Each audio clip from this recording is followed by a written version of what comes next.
जय मसीह की। ये सजीव वाहिनी है।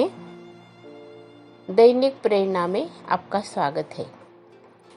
आज का विषय है पहुनाई, हॉस्पिटैलिटी। यीशु मसीह हमारे घर में एक अदृश्य मेहमान के स्वरूप में रहता है। वो हमारी सब बातों को सुनता है और हम जो भी कुछ करते हैं यीशु मसीह देखता है। हमारे भोजन के समय पर वो हमारे साथ में होता है। आइए हम प्रार्थना करते और ये जो पहुनाई के बारे में हमें बाइबल क्या सिखाती है और कैसे हमें आशीष प्राप्त होती है, इसके बारे में हम देखेंगे, मनन करेंगे, वचनों को पढ़ेंगे और हमारे जीवन में उसको हम उपयोग में लाएंगे। हम पढ़ते हैं रोमियो की पत्री 12 अध्याय और 13 वचन में लिखा है, पवित्र लोगों को जो कुछ आवश्यक हो उसने उनकी सहायता करो, पहुनाई करने में लगे रहो। पवित्र लोगों को जो भी कुछ आवश्यक है हमें उनका हमें देना है, हमें उनकी सहायता करना है और पहुनाई करने में हमें आगे रहना है। पहुनाई हमारे जीवन का एक जो बहुत ही महत्वपूर्ण जो सेवकाई है उसको हमको निभाना है।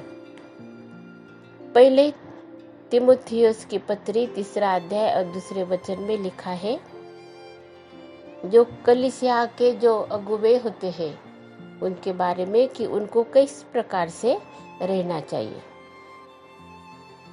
वो अतिथि सत्कार करने वाले होना चाहिए।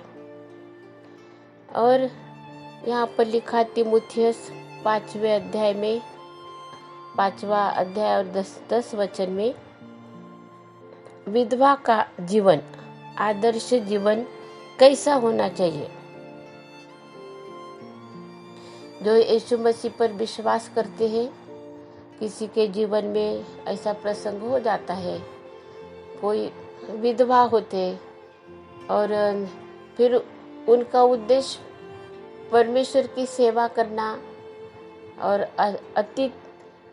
आतिथ्य करना, पहुनाई करना, ये उनके जीवन का एक महत्वपूर्ण भाग होता है, उनकी सेवकाई होती है। तीतुस की पत्री 1 अध्याय और 8 वचन में लिखा है, पर अतिथि सत्कार करने वाला, भलाई का चाहने वाला, संयमी, न्यायी, पवित्र और जितेंद्रिय हो। ये परमेश्वर का जो भक्त है, जो सेवा करते हैं, उनके बारे में लिखा है कि कैसा अपेक्षा है उनके जीवन से। वो अतिथि सत्कार करने वाले हो। अतिथि सत्कार करने में हम लोगों को आगे रहना चाहिए। वो हमारा एक हमारी सेवकाई है, वो बहुत ही महत्वपूर्ण सेवकाई है। अगर हम नहीं करते तो उसका परिणाम क्या हो सकता है। जिनको जरूरत है उन लोगों को बहुत दुख तकलीफ में से जाना पड़ता है। इसलिए हम लोगों को उसके तरफ ध्यान देने की जरूरत है। अभी देखते हैं हम लोग इब्रानियों की पत्री 13 अध्याय और 2 वचन में लिखा है, अतिथि सत्कार करना न भूलना, क्योंकि इसके द्वारा कुछ लोगों ने अनजाने में स्वर्गदूतों का आदर सत्कार किया है। इतनी बड़ी आशीष है ये कि अनजाने में स्वर्गदूतों का आदर सत्कार किया है। उसका एग्जाम्पल है हम लोगों के सामने, हम लोग उसको पढ़ते हैं। एग्जाम्पल है उत्पत्ति का 18 अध्याय उत्पत्ति 18 अध्याय और हम लोग पढ़ते हैं उसमें 1 से लेके 8 वचन तक हम लोग पढ़ते हैं। उत्पत्ति 18 अध्याय 8 और 1 से लेके 8 वचन तक हम लोग उसको पढ़ते हैं। अब्राहम के बारे में है लिखा हुआ और हम लोग उसको 8 वचन तक पढ़ते हैं। अब्राहम मरमे के बांझ वृक्षों के बीच कड़ी धूप के समय तंबू के द्वार पर बैठा हुआ था। तब यहोवा ने उसे दर्शन दिया। उसने आंख उठाकर दृष्टि की तो क्या देखा कि 3 पुरुष उसके सामने खड़े हैं।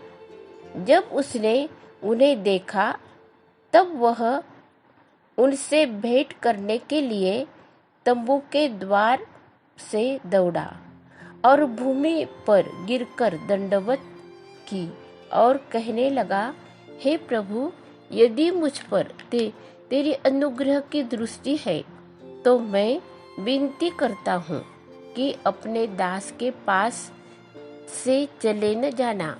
मैं थोड़ा सा जल लाता हूँ और आप अपने पाँव धोकर इस वृक्ष के नीचे विश्राम करें।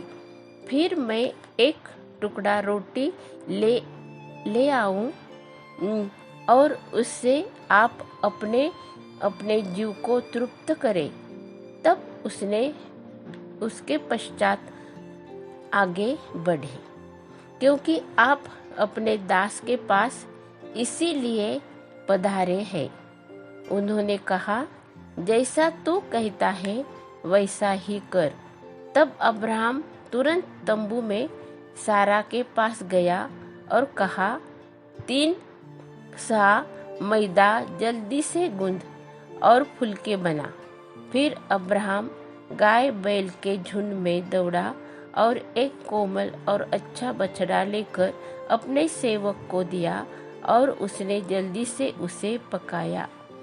तब उसने दूध और दही और बछड़े का मांस जो उसने पकवाया था लेकर उनके आगे परोस दिया और आप वृक्ष तले उनके पास खड़ा रहा और वे खाने लगे।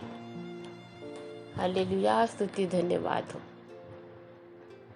ये अब्राहम ने करा है। हम लोग पढ़ते हैं कितने साल पहले ना, ये कितना साल हो गए हैं, अभी 2000 इयर्स से पहले की बात है ये। और परमेश्वर ने लिखा है कि अब्राहम ने उन लोगों को देखा, दर्शन दिया परमेश्वर ने, और ये स्वर्गदूतों की उसने क्या करी है, पहुनाई करी है। बहुत सी आशीषें परमेश्वर ने दी है।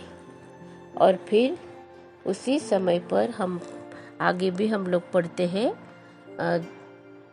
उन्होंने उससे पूछा, तेरी पत्नी सारा कहाँ है? उसने कहा, वह तो तंबू में है। उसने कहा, मैं वसंत ऋतु में निश्चय तेरे पास फिर आऊंगा और तेरी पत्नी सारा के एक पुत्र उत्पन्न होगा। और ये आशीष उन्होंने दी है, जैसा उन्होंने बोला वैसा ही करा है। आज हमारे सामने भी ये वचन, वो भी परमेश्वर है, अब्राहम का परमेश्वर हमारा परमेश्वर है। अब्राहम ने विश्वास किया है, हर एक समय पर वो विश्वास करता है परमेश्वर पर, वो कृति करता है और परमेश्वर उनको बहुत आशीषित करता है। आज ये दुनिया में, इस समय पर, ये टाइम में जो हम लोग जी रहे हैं, कि आदरातिथ्य जो है, पहुनाई जो है, वो कैसे किस प्रकार से हो गई है। हम लोगों को हमारे बारे में सोचना है कि सच में हम लोग सच्चे मन से करने के लिए, पहुनाई करने के लिए हम लोग क्या वो तत्पर रहते हैं, तत्पर है क्या है? हम लोगों को पहुनाई करना है वचन के अनुसार। और आशीष हमें अपने ओर लेना है परमेश्वर की। अभी हम लोग देखते हैं और वचन में पढ़ते हम लोग, कभी कोई कोई ऐसे भी लोग थे कि जो पहुनाई नहीं करना चाहते थे। पहले पत्रस 4:9 में हम देखते, बिना कुड़कुड़ाए एक दूसरे का अतिथि सत्कार करो। बिना कुड़कुड़ाए, अगर कुड़कुड़ाए तो फिर उसका आशीष कहाँ रही फिर। लेकिन हमको यह आज्ञा है कि हमको परमेश्वर ने जो सेवा दी है उसमें से एक ये सेवकाई भी है, बहुत महत्वपूर्ण सेवकाई है ये, कि हम लोगों को पहुनाई करना है, को तैयार रहना है। रात में बेरात में कोई भी समय पर कोई भी आ सकता है। उन लोगों को हमको, भूखे लोग आ सकते हैं, गरजमंद लोग हैं वो आ सकते हैं, और परमेश्वर स्वयं हमें विजिट कर सकता है। हमारे उसके स्वर्गदूत भी आ सकते हैं, वचन में है और वैसा हुआ है। अभी देखते हम लोग गिनती की किताब, गिनती 20 और 18 वचन में ऐसा लिखा है। यहाँ पर एक मतलब किस प्रकार का व्यवहार करा है लोगों ने इजराइल लोगों के साथ में, प्रभु के चुने हुए लोगों के साथ में, और किस प्रकार से उन लोग पेश आ रहे हैं हम लोग यहाँ पर देखते हैं। अदोमियों द्वारा रास्ता न देना, परंतु अदोनियों ने उनके पास कहला भेजा, तो मेरे देश में से होकर मत जा, नहीं तो मैं तलवार लिए हुए तेरा सामना करने को निकलूंगा। ये है इजरायली लोगों को जब मिस्र देश से परमेश्वर ने निकाला है, अभी उनको कनान देश में जाना है। बीच में जो भी राज्य है, जो शहर लगते हैं, जो पनाह लगती है, उसमें से होकर उनको जाने का है। लेकिन ये लोग हैं यहाँ पर, एदोनियों लोग, उन लोगों ने बताया कि नहीं, तुम नहीं जा सकते हमारे देश में से, हम तुमको परमिशन नहीं देते। और ऐसा बोलने के बाद में परंतु रास्ता भी नहीं दिया, परंतु एदोनियों ने उनके पास कहला भेजा, तू मेरे देश में से होकर मत जा, नहीं तो मैं तलवार लिए हुए तेरा सामना करने को निकलूंगा। परमेश्वर के अगेंस्ट में, उसके विरोध में यहाँ पर हम लोग देखते हैं। और दूसरा देखो, गिनती 21 और 23 अध्याय में, तो भी सीहोन ने इजराइल को अपने देश से होकर जाने न दिया, वरन अपनी सारी सेना को इकट्ठा करके इजराइल का सामना करने के लिए जंगल में निकल आया। सामना करने का है अभी उनको मदद करने की नहीं, कोऑपरेट करने का नहीं है, लेकिन उनके विरोध में खड़े रह के उनको नुकसान पहुंचाने का है। और यहस को आकर उनसे लड़ा। व्यवस्था विवरण 23 और 4 में हम लोग पढ़ते हैं, इस कारण से कि जब तुम मिस्र से निकलकर आते थे, तब उन्होंने अन्न जल लेकर मार्ग में तुमसे भेंट नहीं की, और यह भी कि उन्होंने आरान हरेम देश के पतोर नगर वाले बोर के पुत्र बिलाम को तुझे शाप देने के लिए दक्षिणा दी।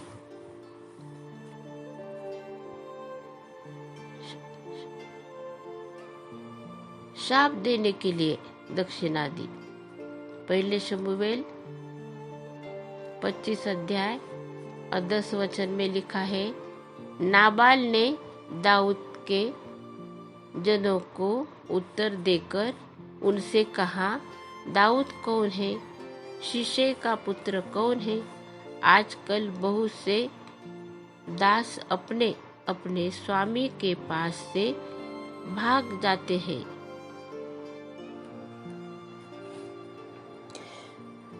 यहाँ पर हम लोग देखते हैं दाऊद राजा के बारे में, जो जंगल में से जो नाबाल जो है उसके पास में अपने शिष्यों को भेजता है, तो कैसे उत्तर देता है ना, उसको सहायता नहीं करने का, लेकिन किस प्रकार से उनको बोलता है।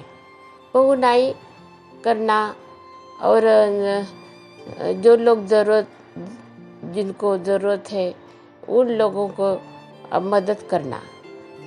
और कभी कभी ऐसा नहीं कि बहुत ही ज़रूरतमंद लोग जो रहते हैं उनकी ही हमको पहुनाई करना है। लेकिन यहाँ पर दाऊद राजा के बारे में हम लोग देखते हैं कि उनको ज़रूरत थी, उन लोगों को जंगल में थे, उनको ज़रूरत थी, इसलिए उन्होंने बहुत ही आशा से, कॉन्फिडेंस से और उनको उसने वहाँ पर सेवक लोगों को भेजा, लेकिन निराशा मिली है, उसको कुछ भी नहीं मिला। और हम लोग देखते हैं कि अबीगैल ने किस प्रकार से बहुत अच्छे से ये जो मैटर है, जो बातें हैं उसने संभाली है। उसके बारे में लिखा है कि वो बुद्धिमान स्त्री थी। पहुनाई करना भी एक बुद्धिमानी का ही एक काम है। हम कैसे व्यवहार करना है एक दूसरे के साथ में, और कैसे प्रभु के सामने हमको, और कैसे हम प्रभु के लोगों के सामने हम लोगों को अपने आप को सेवा में सादर करना है, ये यहाँ पर बहुत खूब ही अच्छा उदाहरण हमारे लिए है। आइए हम प्रार्थना करते कि प्रभु तू हमें ज्ञान और बुद्धि दे, और ये पहुनाई करने की जो सेवा है, ये सेवा तो हमारे आशीषमय कर, हमें और भी बढ़ने की ज़रूरत है इसमें। चाहे कितनी भी कठिन परिस्थिति हो, जो वचन में लिखा है और जो परमेश्वर की जो आशीष है हमारे लिए, वो हम लोगों को पूरी करना है। हालेलुया, स्तुति धन्यवाद हो। प्रभु यीशु मसीह की शांति आपके और मेरे दिल में राज्य करे। आमीन।